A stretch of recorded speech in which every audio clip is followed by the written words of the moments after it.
Hi everyone, my name is Elizabeth Trenholm. I'm currently working towards my master's in special education, and I am enrolled in Cultural Foundations of American Education at the University of Houston.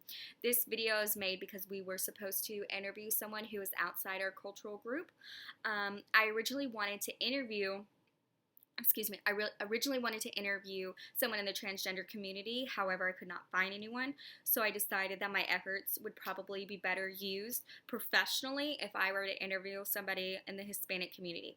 Last year, I worked as a 7th grade math teacher at a middle school in HISD that is over 90% Hispanic.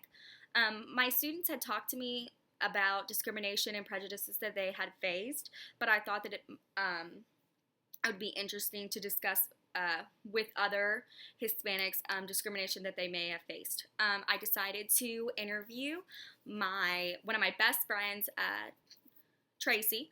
I've known her since we were in middle school, and I felt most comfortable interviewing her just because I'm not very confrontational. I really try to avoid tough conversations, and especially conversations that might make people uncomfortable, I tend to shy away from, but I thought that it would be safest for me if I were to interview her. We focused on the discrimination that she had faced. Tracy grew up in Houston just like I did. She said she really didn't face a lot of prejudice or discrimination in Houston because Houston is a very diverse place, and she went to a diverse school and daycare and was involved in sports teams, and then she went to Boston. She said she felt a little bit uncomfortable when she went to college in Boston just because there weren't a significant amount of Hispanics there, so she did feel a little bit uncomfortable. But interestingly enough, when she moved to California to start grad school, she ended up, that's where she faced the most discrimination. She says that people were a little iffy towards her, but once when she was sitting with her boyfriend's family, and they're all white, and then his brother's girlfriend was talking about how funny her dad was because her dad just hates Hispanics, and Tracy is very stoic. She doesn't really let a lot faze her, but she just could not handle it in this situation. She really didn't know what to do, and eventually she left the table in tears because this woman kept saying, "Oh, my dad's a racist. He calls Mexicans wetbacks. He calls Hispanics wetbacks. But I'm not racist, even though I'm discussing and using this negative term." Eventually, they had a conversation, and she said, she apologized, and she said, "I'm not like him. I don't see color." And Tracy said something very interesting. She said, "You may not see color, but you also don't understand the struggles that I go through, and you don't know what it's like to walk a mile in my shoes." And that, honestly, is what has resonated with me most throughout this entire experience.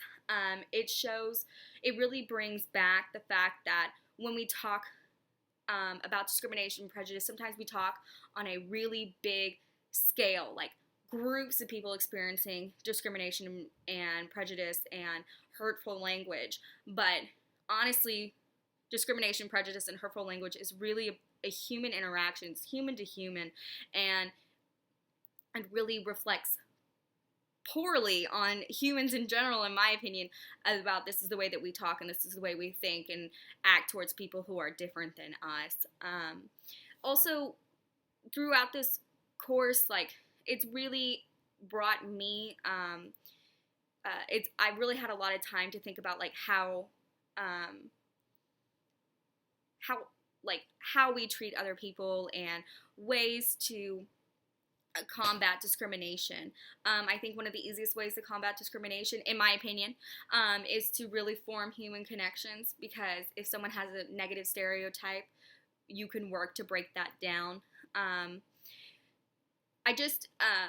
really think Tracy's also very proud of her culture, and she thinks that Hispanics have a lot to offer, and I completely agree with her. She's very proud of her culture, and she can't wait to see all the great things that Hispanics do and already have done. And I think really honestly the thing that resonated with me the most was you don't understand my struggle. And I the reason I wanted to complete this interview was because I have a lot of students that who are Hispanic and who are Hispanic and have faced discrimination, and I want to give myself a little bit of insight when I'm discussing with them about how people treat them poorly based on the color of their skin and ways to combat that. I think that it's important when you're working. And in general, being a good person, I think it's important to really extend yourself in a positive way and work to break down negative stereotypes. Overall, this has been a pretty interesting and eye-opening experience for me. I really did enjoy this experience. And I can't wait to bring back a little bit more understanding and a little bit more kindness to the classroom next year. Okay, thank you.